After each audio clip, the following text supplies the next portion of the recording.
Alright, leaving off where we stopped last time. If I'm not mistaken, most of the moves are already done here, that matter.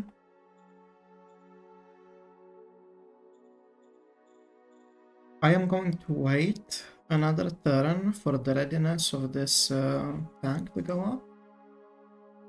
But I think it's time... No, it's not time. I'll touch on combat just as I pass this turn.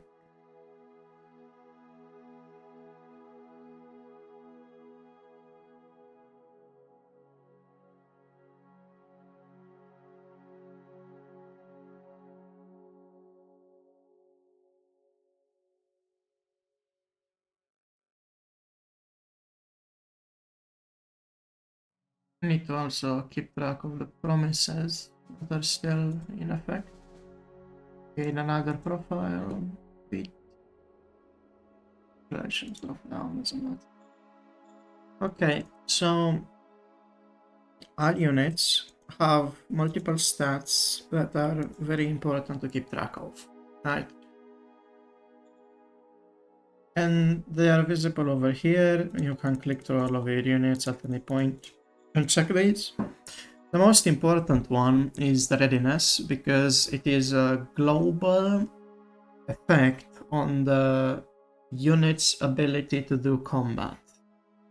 So to check this rifle militia, it's got 88 hit points, 27 soft attack, 54 soft defense, right? If this unit was to have 50 readiness, it would slash its stats by half, essentially. Meaning it would have 44 hit points, which would be quite a problem because you are essentially getting way less value out of your units for no good reason. Hence, this tank now being at 93 and with having quite substantial stats should be able to do fine. When we are looking at combat, there are a few other things to pay attention to. There is the entrenchment of a unit.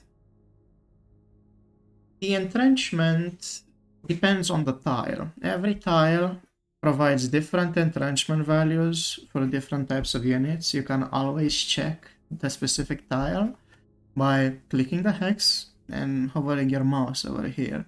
For example, these ruins we accuperated when we rushed forward are very good for entrenchment, and they also debuff tanks and other motorized troops on the attack and on the defense even.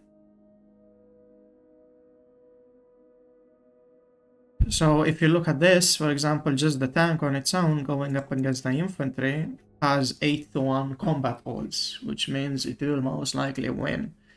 Although, do keep in mind, this screen is based on the intel you have on the enemy, so this assumption and their stats may not actually be true to life. You can see the recon here.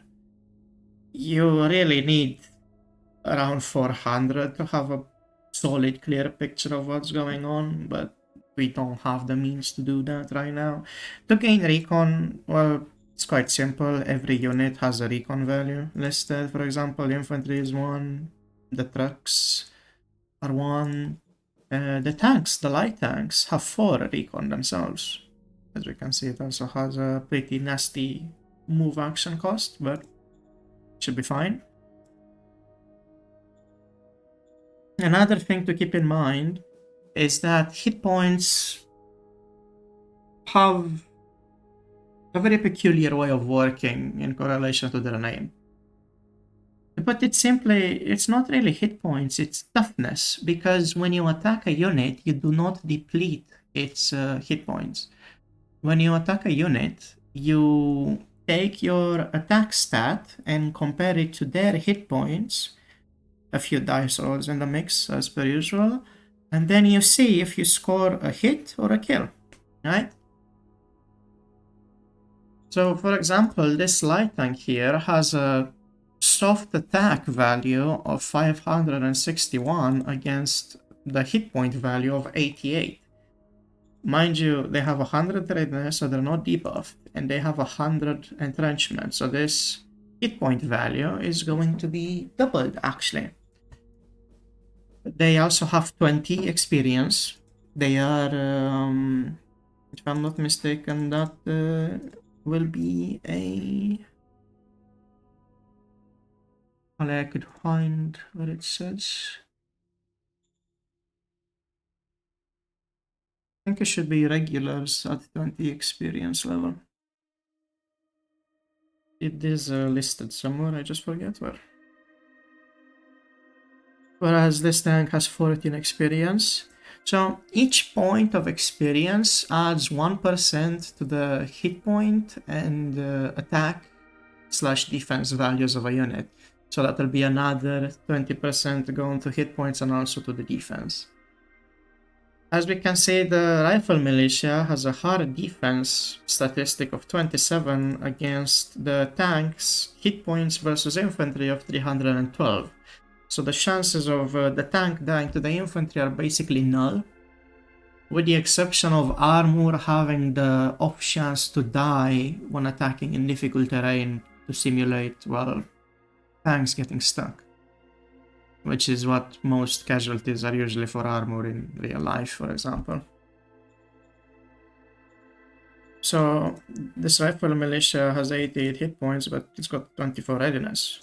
So even our normal standard infantry with some militia support should be able to dislodge it without much of a problem. See? Because they were starved, they had no supply. The supply also modifies these things. The readiness debuff, their attack values and hit point values. The terrain provided an entrenchment bonus, but that didn't really save them in the end.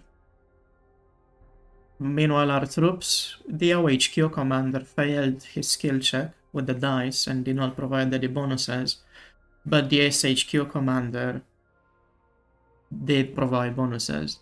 The SHQ commander buffs all of your units, so it is very important to have a good SHQ commander in charge. As you can see, because it was encircled, it just disappeared. The guys that didn't die just surrendered. Something to note is that if you have units encircled and they don't have where to retreat, they will actually fight harder.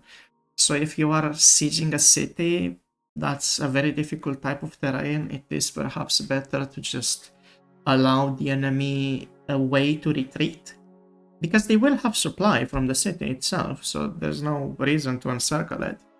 And the concentric buff for attacking from different directions will still be provided because you have 5 avenues of attack. So that is something to keep in mind. Something else to keep in mind is that you generally should not bombard cities if you want to take anything intact, especially on high hazard worlds. But I'm going to just do it now to showcase it, and the planet does have a breathable atmosphere, so it shouldn't be too much of a problem anyways. Artillery is a very important tool that never goes out of fashion.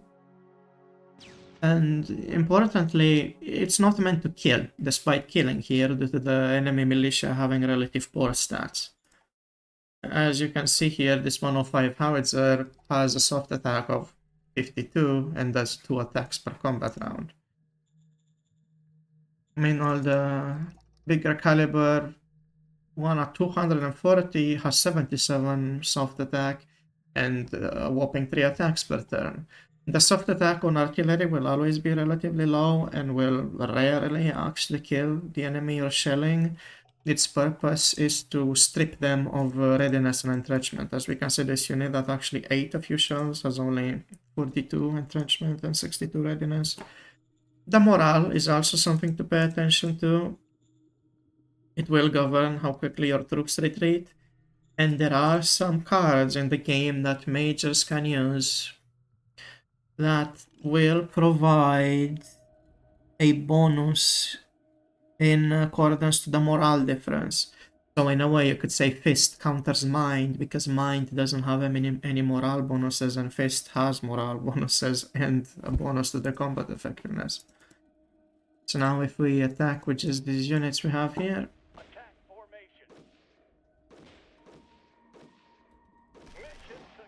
as we can see, the enemy immediately retreated and we only took one casualty.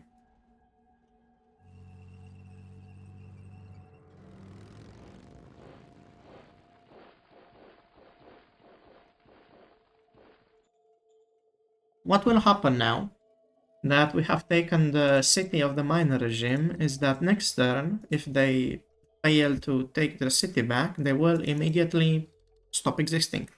All of their land will flip to our control, and then we don't have to worry about them anymore. Now to check demands overview.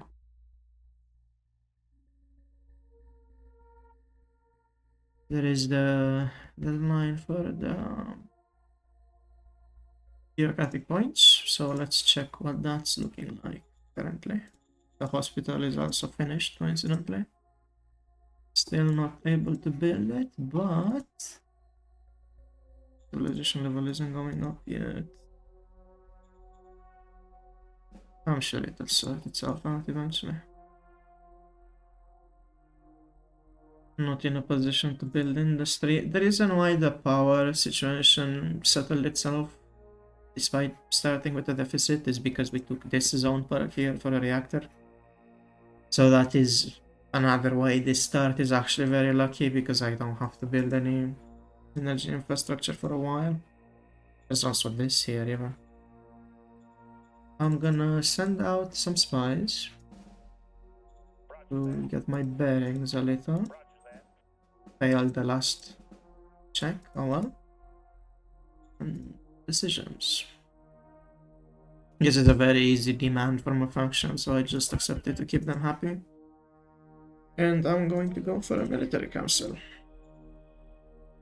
I'll also immediately recruit a junior so the demand from the faction is fulfilled.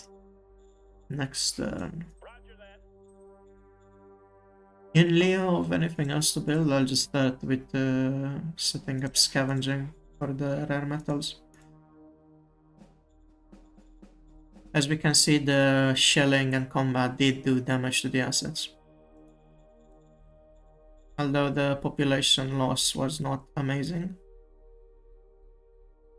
I am inclined to believe the higher population loss of 2,500 was due to the bombardment. So yeah, on planets that actually have an atmosphere, shelling a city is not the worst thing in the world, but it should still be avoided because it does break the infrastructure.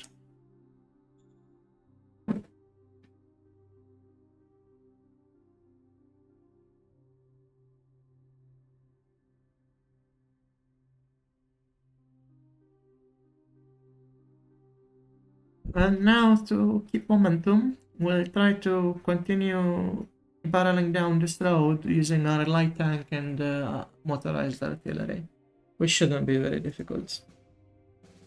The BP production has gone up. The background. Promise fulfilled. On beginner difficulty, uh, the difficulties also have a few other differences, like fate card packs being issued. On beginner, you will come across more fate card packs. So this is the pack here.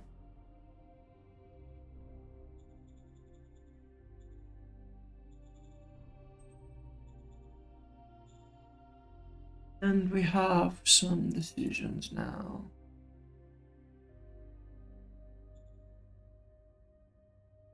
Where did this guy come from?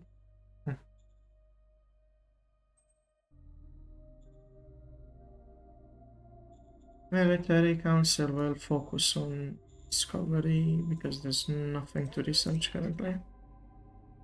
Unit decisions, I will take the one that does not suppress whatever I have. Zone decisions, demagogue. I'm definitely failing this row, so I'll just do nothing, honestly. Some city upgrades. I have the political power and it doesn't particularly matter, so I'll just do it now.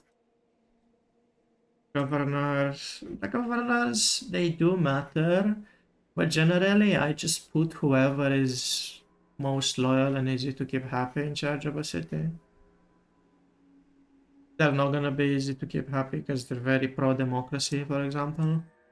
And all this guy will be very easy to keep happy. So I'll just put him in charge. Because ultimately the skills of the governor do matter, but you can just keep them happy for the 25% bonus to production anyways. We also found some GR equipment. But when you take hexes, there is a small chance you just find Galactic Republic era equipment. So that's sweet. A noteworthy thing to keep track of is that each unit is made up of multiple cards. So for example, the 2nd MG Infantry Battalion is made up of 8 infantry cards, each having 100 guys in them. So if you see me try to make another unit, it will make one card of 100. If you have any unit stack that has less than 3 cards in it, it will suffer a debuff. At only 2 cards, all of the units will have a minus 33% to their stats. And if you have only 1 card, or if I only had 100 GR infantry, they would suffer a whopping 66% debuff to their stats, which would render them relatively useless. So I'm gonna keep my eye out, and if I do find any GR era tanks, I'm gonna merge them into other units so they don't suffer too much. I like to keep a substantial garrison of units in cities for a few turns to keep that unrest down. As we can see, it diminished by 11 points due to the sheer amount of soldiers we had in the zone. But I will keep the more motorized elements moving forward. The militia can stay because it's not very good at combat. And as for these guys, well, the tanks don't have any action points to attack because they are not doing good on fuel. As we can see, we expended all of our logistical points with that attack. Artillery is quite pricey. It does take a lot of ammo when it shoots. Look, it's a massive difference. We've expended our ammo stockpile basically. With this being done, next turn we should be able to make ammunition factory, which is another one of the technologies we start with. If you were playing on Tech 3, this entire box of basic technology would not be researched. Same for the RPG technology. Yeah, it wouldn't even be discovered. You would have to discover it all from scratch, which admittedly makes for some nice early gameplay. It's actually quite easy to get ahead of the AI, because as a player you're much better suited to controlling RNG, but it's still debatable which way is best to play for a new person. I'm in favor of Tech 3, but well, this is what I use for multiplayer settings, so I'll just keep using this. If you ever want to change zone borders, first select a hex in the borders of any zone you want to change the borders of, and then click zone borders in map order modes. And then you just add hexes to that specific zone. So I'm gonna add a trade point because this doesn't matter as long as it's connected, it will provide this bonus. But I want this settlement to stay within the borders of my capital because I want my capital to be the biggest city, naturally. But I will leave some of the settlements with the city so it can also build itself up. And I'll just do the zone orders immediately.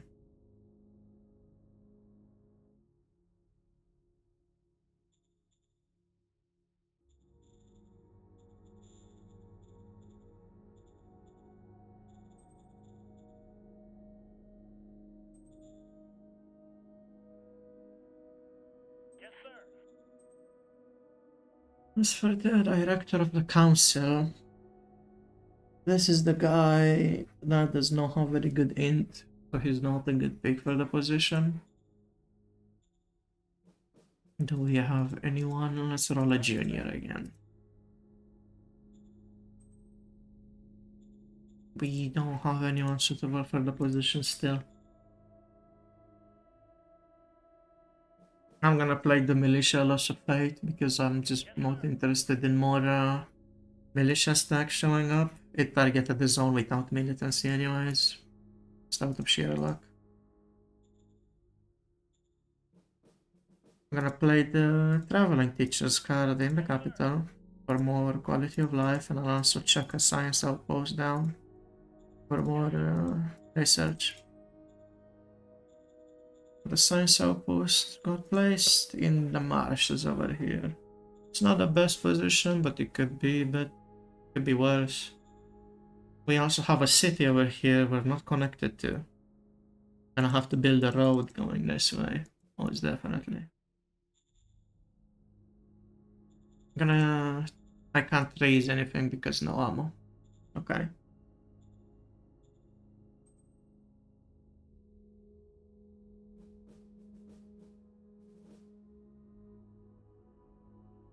This guy really would just be best in a diplomatic position, but I just don't have a use for a diplomatic council right now. Suppose I'll just postpone it and then think about it as I pass the turn.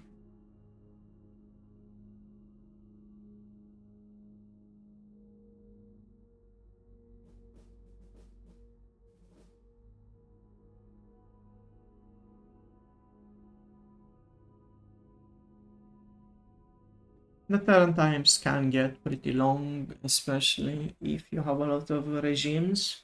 It's part of the reason why I didn't give the AI more time to think, because then it just becomes a little excruciating. Rare metal deposit discovered.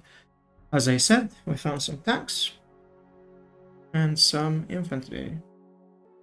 God, these long recordings obliterate my throat. Even more infantry found. Another failed stratagem pack issued.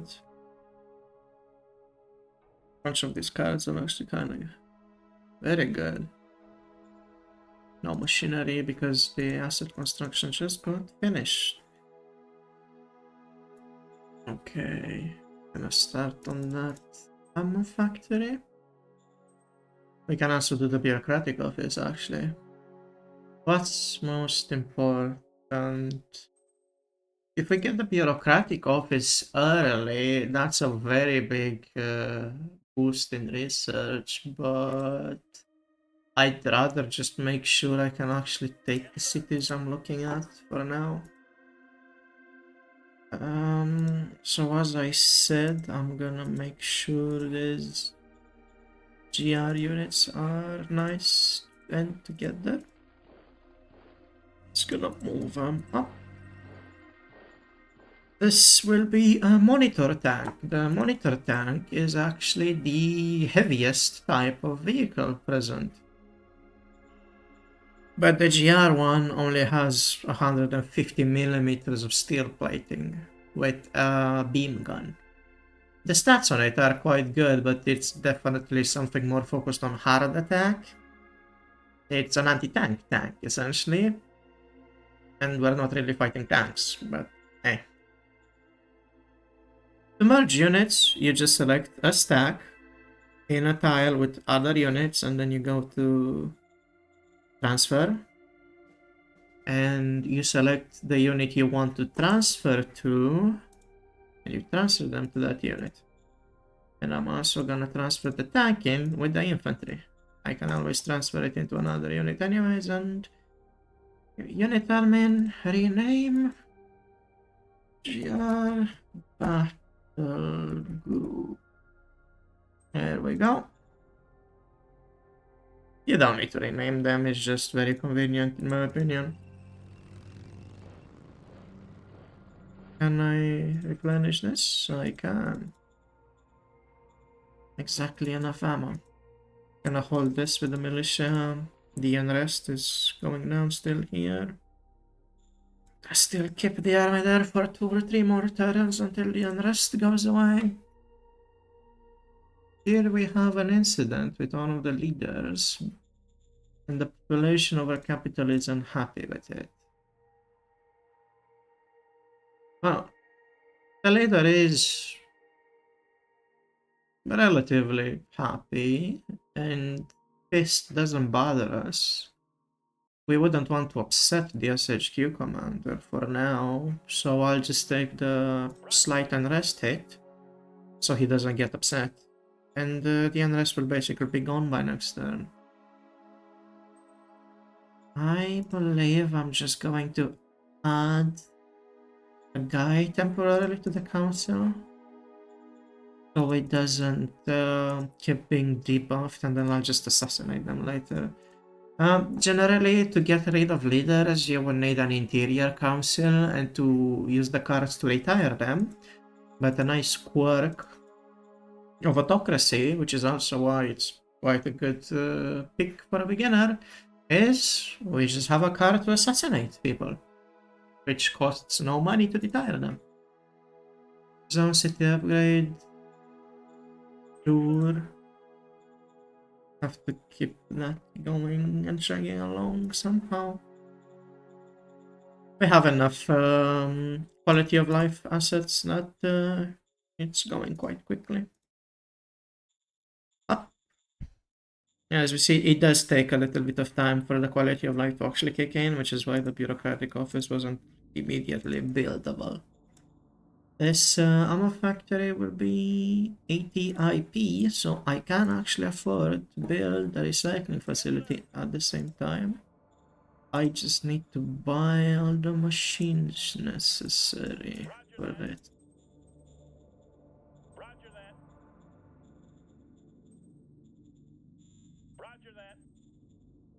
Just gonna sell some metal off real quick. It's important to keep selling metal here and there because the private sector will need it to build their next assets. They've even built a hospice in the meanwhile. The private assets are very inefficient population-wise, but they're worth it to have around just because it gives the population something to do. Can't have all of them in the public sector after all. That would make for a good economy. But spies... I can't click the zone. I can't click the zone. Well, I'll just send them here to get a failure, but I would have wanted more recon on this miner over here. They are scavengers, so they will have some fancy technology. Right. I'll just keep it moving then. Let's hope the light tank will be ready to go this turn. And the artillery will be a bit more supplied, maybe.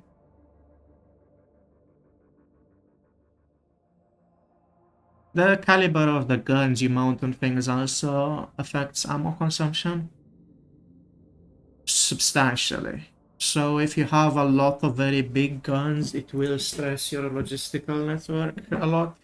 Here's one of the aforementioned events that happen if your quality of life is low. Bureaucrat. We gained the first government thing. First bonus, which will up our bureaucratic point production greatly. Definitely want to get a bureaucratic asset now. I'm gonna quickly transfer these guys into the GR battle group. Mind you, if you do one of these transfers, you cannot move the unit on that specific turn. But they already fell back anyway, so I'm not too concerned.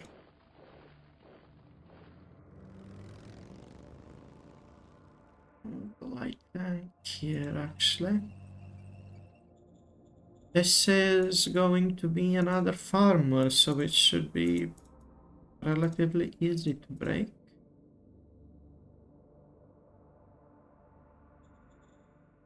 And the artillery won't be getting any more ammo because we don't have any more. We could create ammo in the workshop section where you can artisanally create ammunition and machines for metal, IP, and in the case of machines, rare metal. But it's just not really worth it because your bottleneck will be IP and metals early on.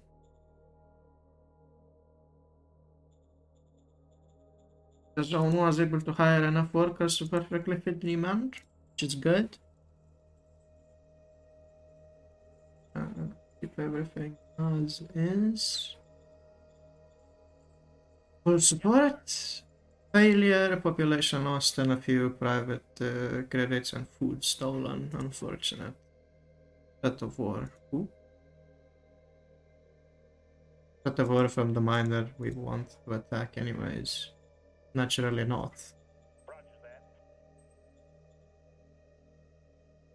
A bribe wouldn't even be worth it because if a regime is at the stage of bribe, asking for a bribe not to attack you, they want to attack you anyways, and that would just delay it, really. Besides, what can they do? They only have one unit here. Can even recon to see what it is. Birds are in the sky. That was not enough recon. Alright, fair enough. Although, I will... I was thinking of producing some ammo and manually raising an independent machine gun, but I value the buildings finishing more.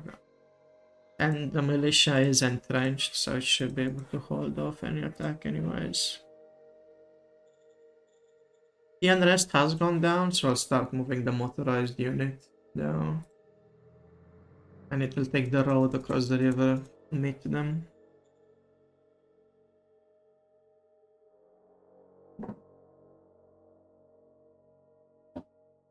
So for combat, just have to keep in mind the big important things.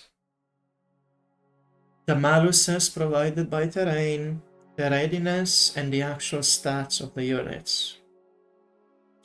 And the experience, but experience does not vary that much, so unless you're up against a bunch of veterans, it's not something you should really concern yourself with.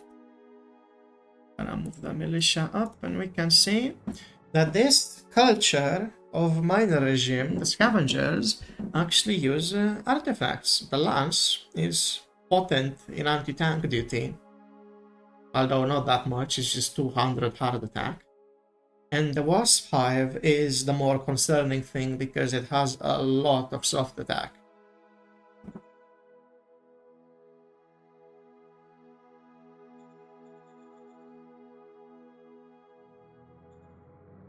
Policy speech. Relation with regimes is not worth it. War with Berkshire is more than feasible. I could just say no, but it's much better to take something you can do so you can get a higher word score. Because, as I said, the word score will affect the loyalty of leaders. This is the calculation here. This leader is not particularly happy because they're not particularly loyal. I'm gonna do something smart real quick, and I'm gonna get a covert council, Secret Service Council, and I'm gonna try to get a leader that will assassinate the secretary that just created the council we asked for. I'm also gonna skew. I like to skew the Supreme Command Council towards political power instead of carrots, because later in the game, political power is very much a roadblock. It is the throttling factor of the actions you commit. Just gonna take the one that's ideologically in favor. This decision is just a win-win. We lose economic, which we don't want, like commerce. We gain government. It even puts us above the 60 threshold of government. And all the leaders are happy. A strike, which we'll put down with the army we have in the city.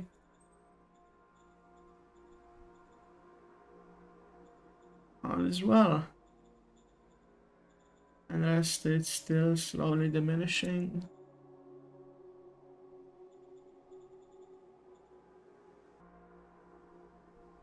Okay.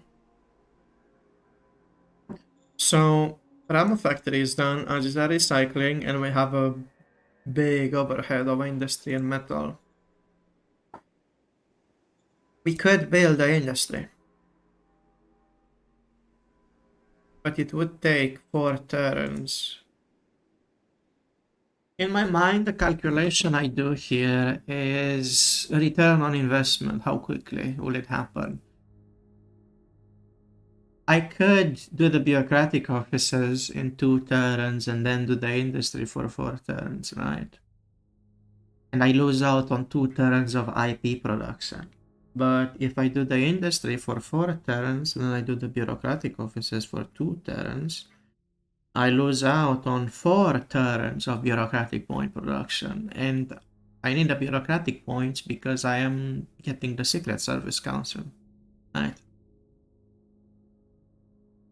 High Command is the building you upgrade for extra political points, by the way. It takes quite a lot of power as it goes up, so it doesn't need to go up immediately. So yeah, I'll start on that political power. And the next turn, maybe we're even able to raise another independent light tank. That would be very sweet. Gonna move this GR battle group in position. The tank is being slowed down by the infantry, but that's perfectly fine. I'm also going to attach this to the MG infantry. So the tank itself, with its massive stats, can get buffed by the leader. And hopefully not die when we try to charge it into the ruins of the city. And as you can see, the enemies here have pretty low morale, so they should break relatively quickly, despite their readiness being high instead of, except this case here. And the flanks don't really matter, because if we take the city and we hold it, we win. I could also build... The reason why it is very important to expand and expand quickly is because the more cities you have, the more bureaucratic points you have, and just the more things you can do, the more technology you can research, the more cards you can generate, the more councils you can use. But all things in due time. Food's also going down because the recruit stockpile is growing, but going down pretty slowly, so there's no concern there. Can always just upgrade the agri dome we have. We are in a pretty hot part of the planet over here, so farming is not an option. It's winter even. We could farm somewhere down around here, actually. Over here with the city, we could have a normal farm, which would be pretty good. It would be throttled by all this forest, but can just scavenge the forest for energy and make it go away. That is one of the few ways to alter the hexes in this game. If you have an organic furnace which produces energy by intaking wood and shrubbery, then it will just revert back to plains or whatever it will be under, right? If you scavenge a ruin hex to 0 scavenge, another bad incident. State company is very big. The truck is designed. Civilization level has risen. And another fate back for the civilization level going up.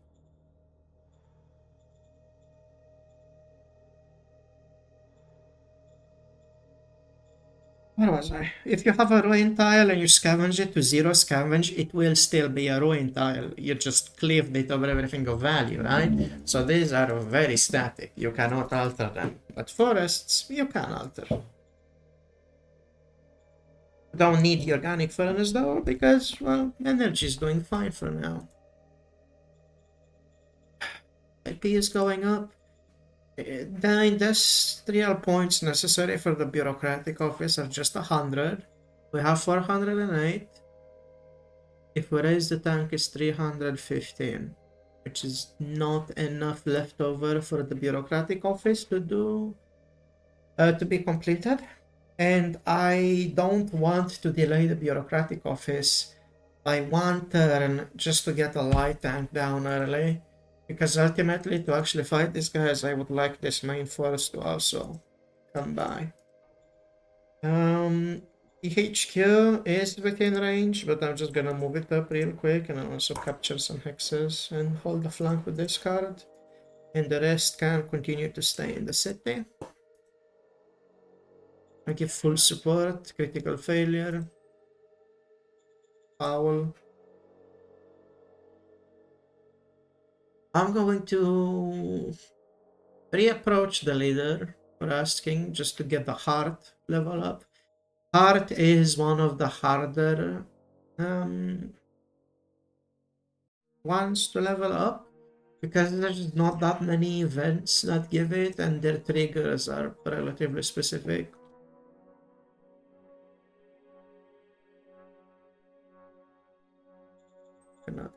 Military Council because it is very important. And then drop Secret Service and keep Supreme as it is. Not very big changes, so they're not too upset, thankfully.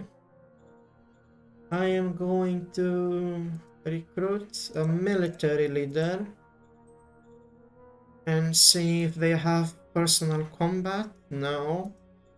Okay, I will recruit a mercenary and see if they have the personal combat. They do have better personal combat. The reason I want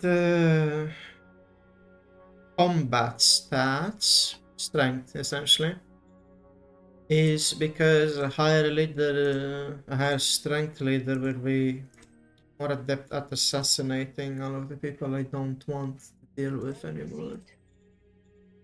So I'll just put this guy in charge of it for now. His war stat is pretty okay. His cover tops will go up. His cap is only 2, but it's the Secret Service Council. There's plenty of opportunity to gain experience anyways. Economic. What technologies do we have? We have only unlocked water soil decomposition, which is useless. Because our water situation is perfectly assured currently. We are actually overflowing. This water source is here. This base C actually has a 4% quality. And we also have rivers, so we're passively gaining water from these things to the point I can just mothball this mine. If I mothball the asset, it'll only use the upkeep cost of 100 workers, so that's less wages, right?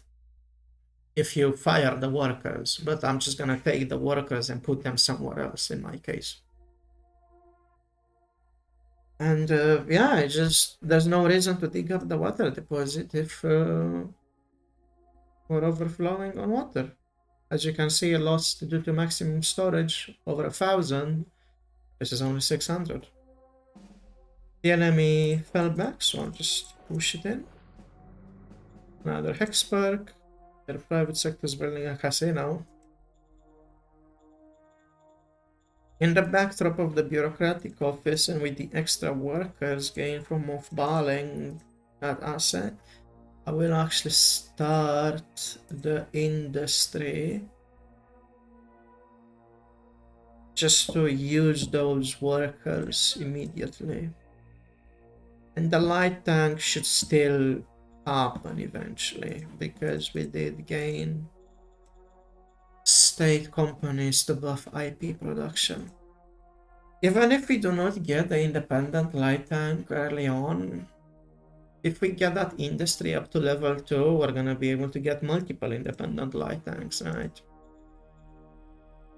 So keep in mind, when you change the headquarters of any unit, it'll take a readiness drop of about 25. So that is something to keep in mind, most definitely.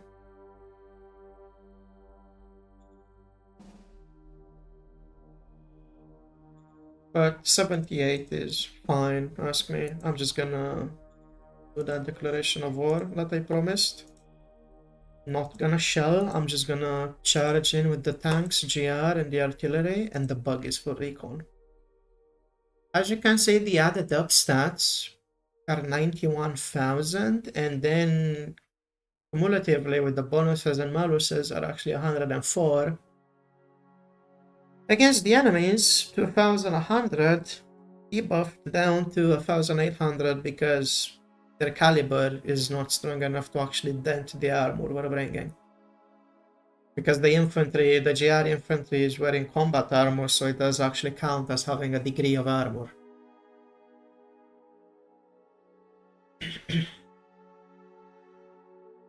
The odd calculation is not something that should be taken that seriously. I'll be frank, you can just ignore this in half the cases because it really just compares the offensive stats to the defensive stats, and sometimes things can go very differently. The calculation, it's more of an estimate. As you play the game, absolutely pay attention to the odds and definitely attack only if you have 2.5 or 3 to 1 odds or higher.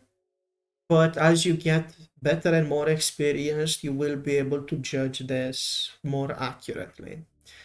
Not to mention that these stats that we see here, they're not actually true to life. They're not 100% accurate. They're again decided by a recon, and the recon, if I'm not mistaken, is only 152. Now putting back all the troops and attacking, and it should break without a sweat. Something else to keep in mind is that artillery, if used together in an attack with infantry, it's just a really good combination to have both infantry and artillery attacking at the same time. You can always just shell units from a distance, but this is also a very good application. The OHQ commander again failed his skill checks, but at the very least the OHQ commander provided bonuses. And as we can see, we only lost a singular militia biker, which is frankly negligible.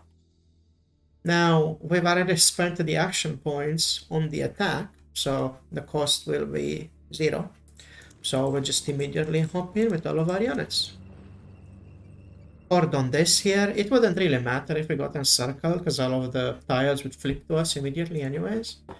And it seems the road continues this way, so in the end, we will have to raise a new army with a new attachment of tanks to conquer this minor regime. This is great. Expanding in 2 directions is expanding at twice the speed. And that industrial asset will come in handy for raising all of those troops. Just gonna confirm this until I get something useful. Internal security will be a priority. And then everything is gonna be at 20. This will be generating the assassination card. As for our models, if I'm not mistaken, yeah, haven't unlocked 300mm yet, but that's fine. There isn't really anything to design right now. So what I'm gonna do is I'm not gonna issue an order, and I'm gonna ring up model, and I'll switch their priorities to be 100% model discovery. That should serve well.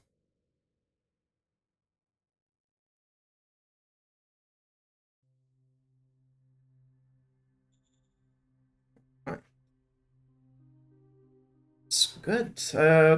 The combat, they deal a lot of damage to the assets and render them inoperable, but thankfully the damage was just not large enough to completely delete them.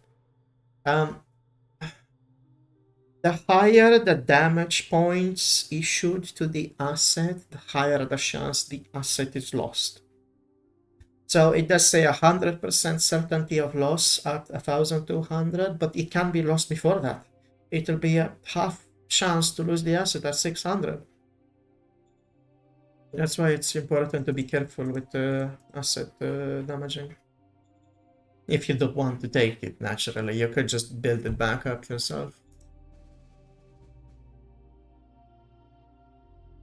But already looking pretty good. It is a beginner game, admittedly, so the minor regimes are a bit of a rollover, to be frank, but this is good. This is very solid.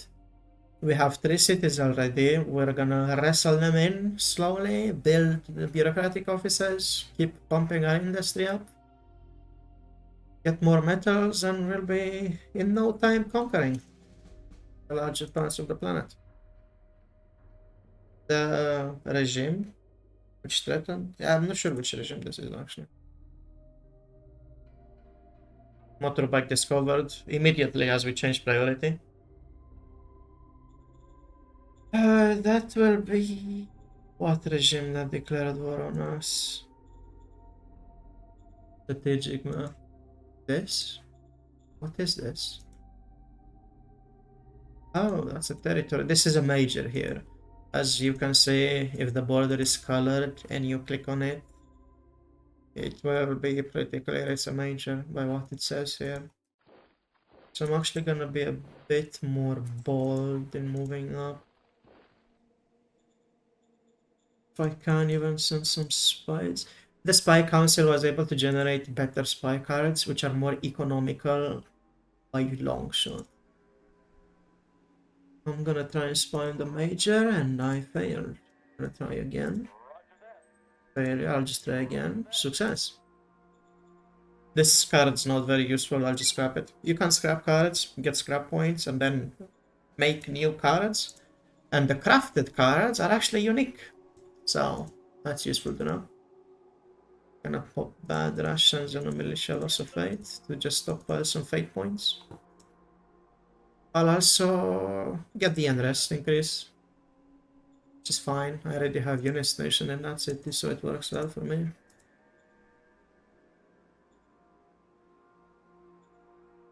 I'm gonna get a security outpost in this city, so it can be more easily dealing with its unrest.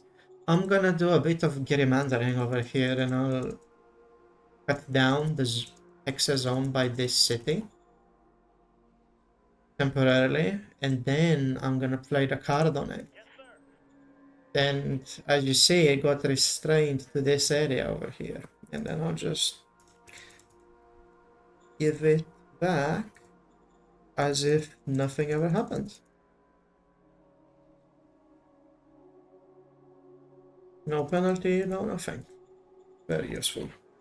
Because I wouldn't want the barrack to spawn like here on the front line with the major regime. That'd be horrible.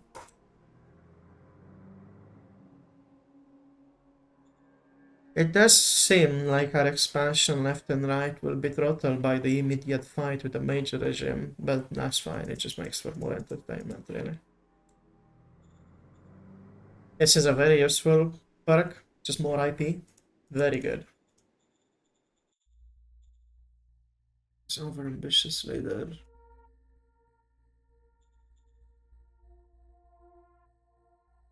This is the secretary, which we want going anyway, so it's just announce it. Again, I don't really want the motorbike infantry right now. Motorbike infantry are cheap and good for recon, but they're not very useful at combat. Demagogue just do nothing. That's a lot of people leaving, but it's fine. Okay. The governor, a loyal guy. I'm not actually looking at their loyalty when I say loyal, I'm just looking at their ideology.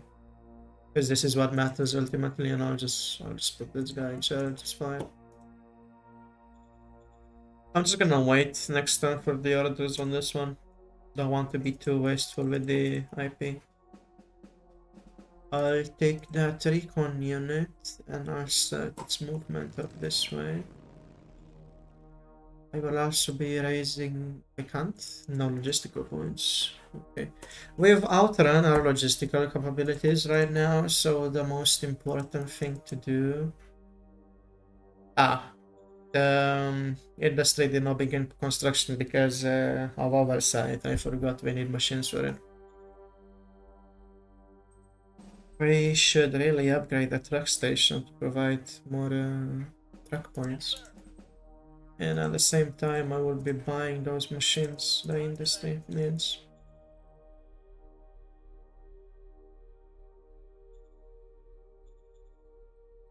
The scavenger infantry is even weaker than the farmer one, but the feats are what's actually very dangerous about it.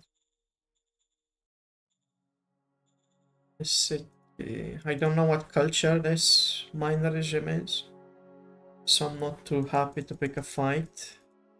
Might cause a few problems. Slowly move these troops in for unrest suppression. And I definitely want the tanks, the artillery, and the GR tanks out. Because we could just lose them to a rebellion and that would be just bad. Really, really bad. Have to balance our economy, and now that enough time has passed, the metal price is actually quite high, thankfully. Some metal too, and we are basically rich now. 5 more of those machines we need. That should be pretty good.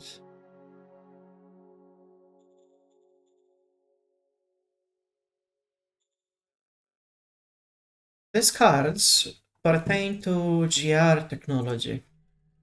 It's not unlocked right now, but the moment we unlock one of them, by executing the card, this box pops up. This is technology that cannot be researched under normal circumstances and can only be acquired by playing those fate cards. The shell camera gives 1 recon point per ranged attack. Something to keep in mind is to always play your tech cards when you get them, because you might just get a double for the same technology card and then it's useless. You are better off playing those cards so you can get a card for a technology you don't have. But the game will never give you a GR tech card for a GR technology you've already unlocked. There are a few of them that are very good. Optics just give a percent chance to kill. And then there's also Combat Simulator, allowing higher experience without actually seeing combat. But yes, shell camera is good for artillery. It allows you to recon with your artillery and make it even more accurate. And it will be applied. It will be applied and visible over here in the text section the moment we design a new model. Now that we have unlocked the technology, it's solved. So that is something that's definitely very good. Worker count, it's not that high. These guys are doing pretty okay. The unrest spiked up very much due to the event I caused.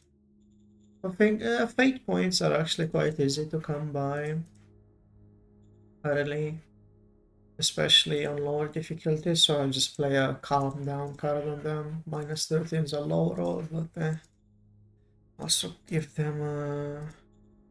I'm gonna upgrade my gladiator in my capital. The gladiator pit is actually quite useful because it is a entertainment quality of life asset, and entertainment quality of life assets, it would be VidCon broadcasting, which we haven't unlocked yet. It's lower, it's later than university, hospital, barracks, and the such. All of this going on. This is to 125 IP. This is gonna be 100, so that's 225, and we have like nearly 400 to play with. I'm gonna go ahead and exploit that metal mine ASAP. I'm gonna do the road like this, just so it's easier to do the road sign. And I'll also avoid the river crossing is actually not that expensive. I'll fix that later when industrial points are more bountiful. the road signs will stay the same, and then we can just construct a mine. And we can just, we'll buy 2 more machines next time, and that should be fine. Again, reminder, press 1 on the keyboard to hide units. The food is also going down quickly, but that is fine. Food is very cheap to buy.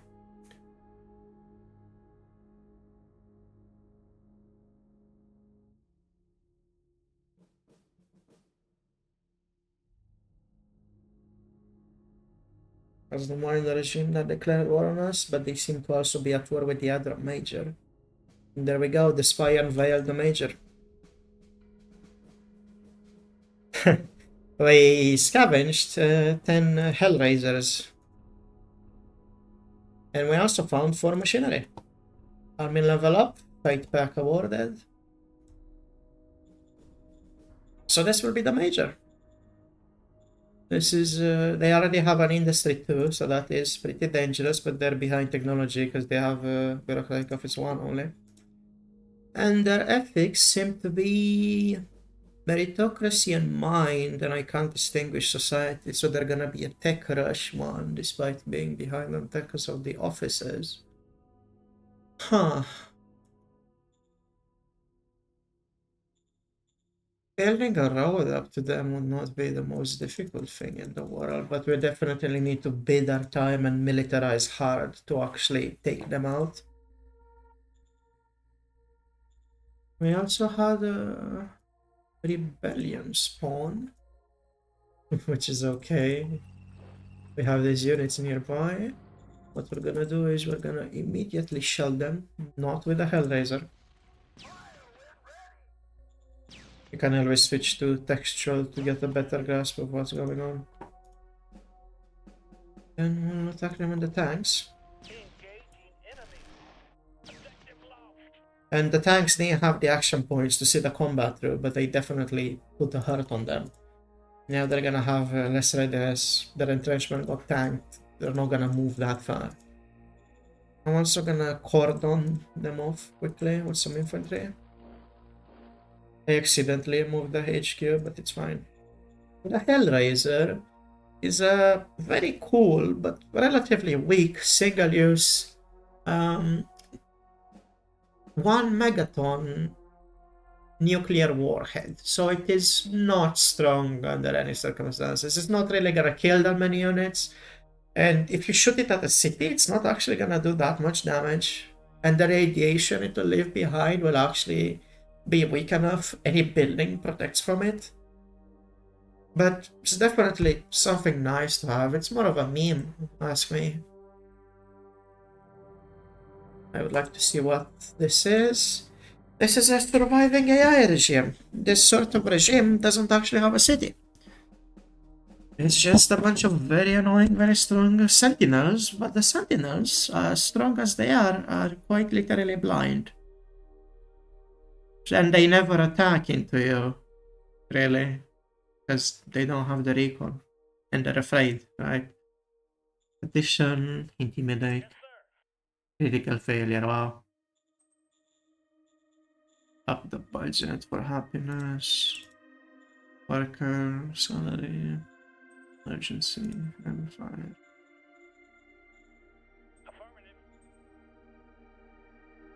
Special exemption. This will up democracy, which is not good.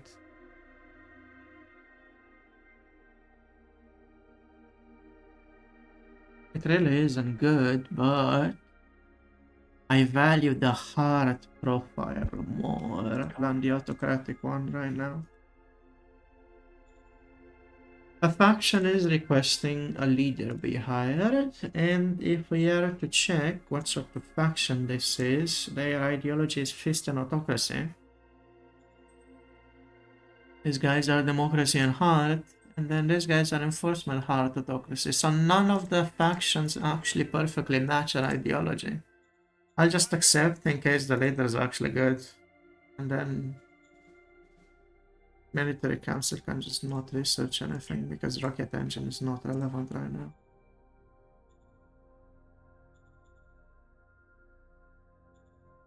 Hmm.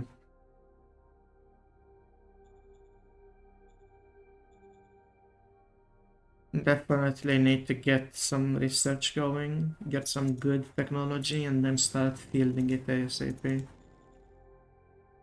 Real culture unknown on this regime. Send a spy and try to figure that out. And I'll just scrap this again.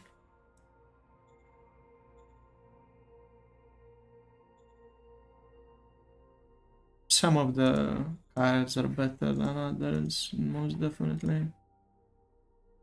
Gonna play a unrest reduction fate card again. This is not important right now. Neither is this. Neither is this. This is going to be a friendly sentinel that you get. It's nice. It's not the strongest thing though. Auxiliary chemical teams are actually quite good, but the problem is if the enemy is like in a vehicle or is wearing enviro suits or higher, it's not actually gonna do anything because they're protected from like atmospheric hazards. So it's good early on, and it's good against wildlife, but otherwise it's really nothing that impressive. The spotter drones, however, are amazing because they just double. They double the attack of any artillery unit. So I will be assigning the spotter drones to the motorized artillery, and I'll also attach the auxiliary chemical team, why not? As we see, our secretary has only 21 relations, so we're gonna try to fix that real quick.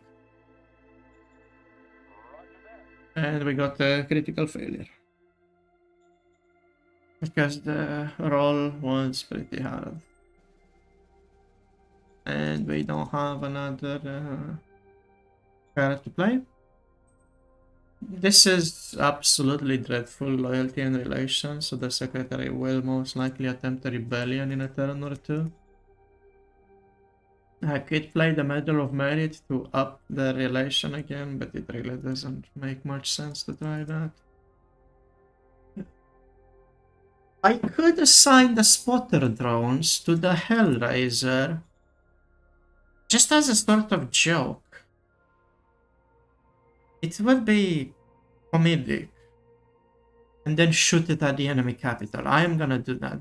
The Hellraiser has a range of 5 on this planet. Artillery range is affected by gravity, naturally. So 5 hexes. If I ever get in range of this, I can just nail it. I'm gonna keep this somewhere safe. And I'll just see to it. We're getting to that 1 hour and 10 minute mark again. So I feel like this is a good situation to end it. This guy can just garrison. Keep this here. Soon gonna start producing a lot more units when that industry kicks in. The AI, the major AI, is ahead of us industrially. The AI likes to rush industry. Unusually so. It is very good at rushing industrial assets. Much more than a player, even. Or well, at least the players I play with.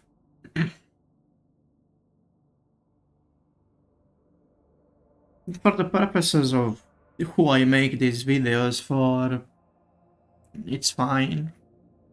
If you can beat the AI on beginner difficulty, you definitely stand a chance against some of the players I play with. But if this was a higher difficulty level, like regular, then this would be quite concerning. You definitely have to be on your A game over there. But this is a fine, relaxed start, I feel like. It's a very simple showdown. We have some forest here and some heavy forest. An infantry front line. Some ruins too. And then over here we have some flat ground to spearhead the capital. With plains, grassy and rocky. Right, this will be it. Thank you for your time. And perhaps see you in the next episode.